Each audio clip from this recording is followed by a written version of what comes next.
کوم دي خلکو هغه د لږو به رانیولې تر دې ځایه کلاسیکلا خلکو چې کوم همت وکړي، څوک د اسلام په نامه راځي موږ وزني، څوک د غل په نامه راځي موږ وزني، څوک وطن هغه ټولې بدمرغۍ دي چې له کلونو کلونو راهیسې زموږ په وطن کې روانې دي. د ډېر دغه په نامه موږ یو نجلۍ چې د هغې بنیادي حق وي تعلیم کول، موږ د حیا او د پردې په نامه سکول ته نه لږو، سبق ته نه لږو، یونیورسټۍ ته نه لږو، هغه رنګه جاهله وساتو. خو هغه خلکو ته هغو کورو ته پردی فوجي پردی اف سي په وردۍ کې پټ سړی راننوځي ستا کور ته بیا وستا ډېرې ملایان مشران ټول ستړي مه شئ. د پښتونخوا خو داسې وطن دی چې هره ورځ هره دویمه ورځ د چا د فاتحې کمبلې خوري خلک ناست دي. د وطن بدمرغي دا رنګه ده چې بیخي د دنیا هر زورور یې که هر څوک یې بس یو څو لږ په مازغه کې یو څه وراسي بس دوی راسي زموږ پر وطن راوترپي، زموږ پر وطن توپک او دغه راواخي. مسعود شهید غوندې ځوانان باید چې ژوندي پاتې باید چې دا د دې ټولنې دا د ټولنې مغز دی، د ټولنې یو هغه ژوندي خلک دي چې ټولنه جوړوي، دا جنګونه دا بدمرغۍ دا زورواکۍ ختموي.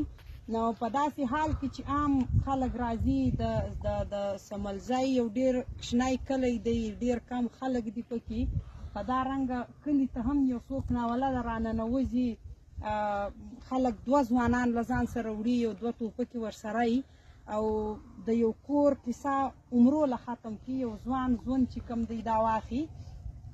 مشرانو دا ساده خبره نه ده، تاسو سره موږ ډېر ښه په کوواژئ، دا وطن مو لیدلی دی، اشر مو کړی دی، په یو ځای مو چیغه مو کړې ده.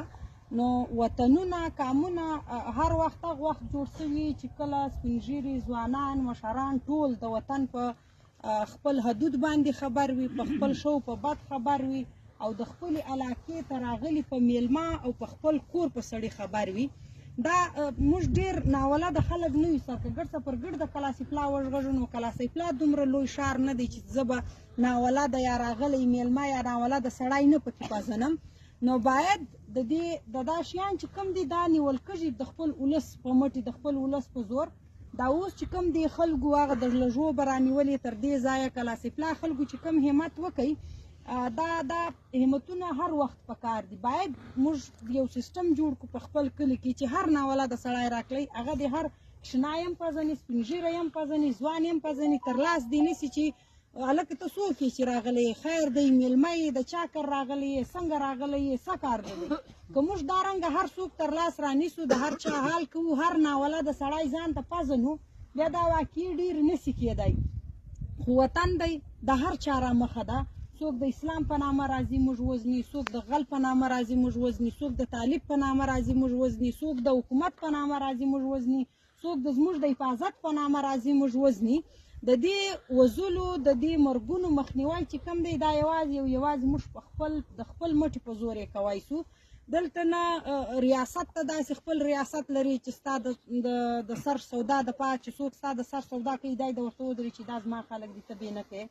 نو موږ داسې یو سیستم لرو چې په هغه کې زموږ خپل ځانونه وژغورو.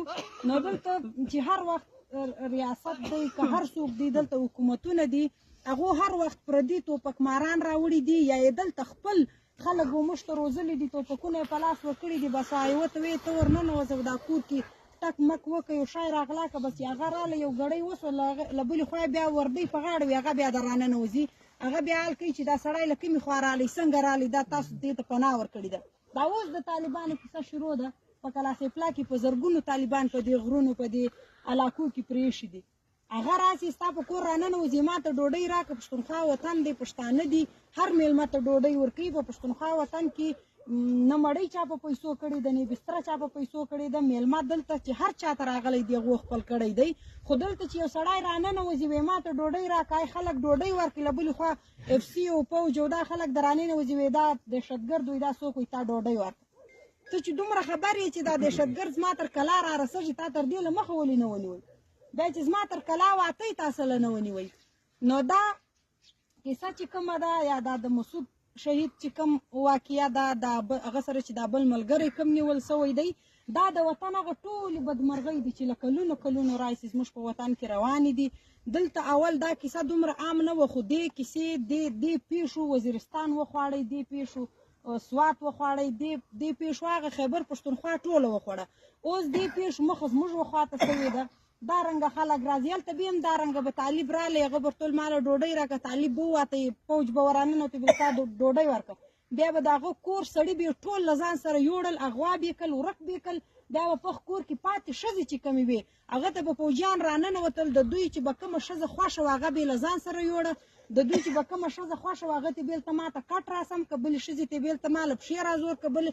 هغه د پښتنو وطن، هغه د خړو د زورورو پښتنو وطن چې دلته بیخي موږ د ډېر دغه په نامه موږ یو نجلۍ چې د هغې بنیادي حق وي تعلیم کول، موږ یې د حیا او د پردې په نامه سکول ته نه لږو، سبق ته نه لږو، یونیورسټۍ ته نه لږو، هغه رنګه جاهله وساتو د دې په نامه چې بل څوک یې ونه ویني.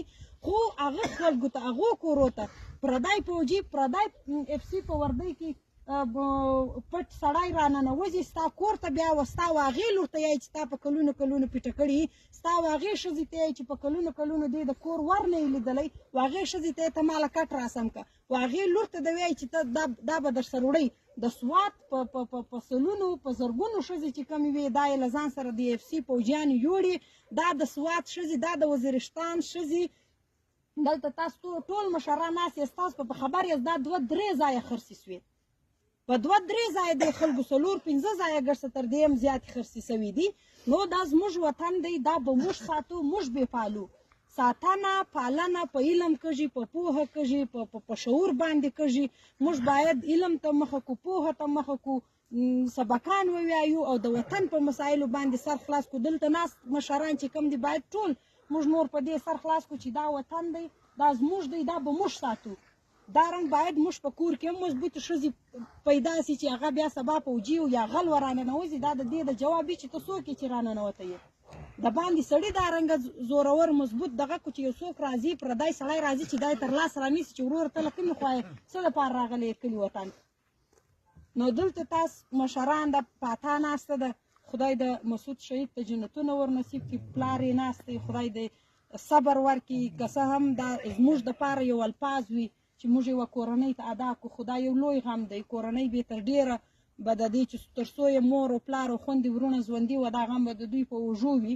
موږ ورراغلي یو چې دا غم خو ځینې اخیستی نه سو، خو لږ یې ور اوسا کړو، موږ د دوی په غم شریک یو. او خدای دې وکړي چې په وطن کې دا پیښې چې کومې دي دا نورې داسې نه وي چې بل مسعود نسي شهید، بل مسعود نه ووژل کېږي، بل دا رنګه پلار په پاتا د ځوان زوی نه کښېني.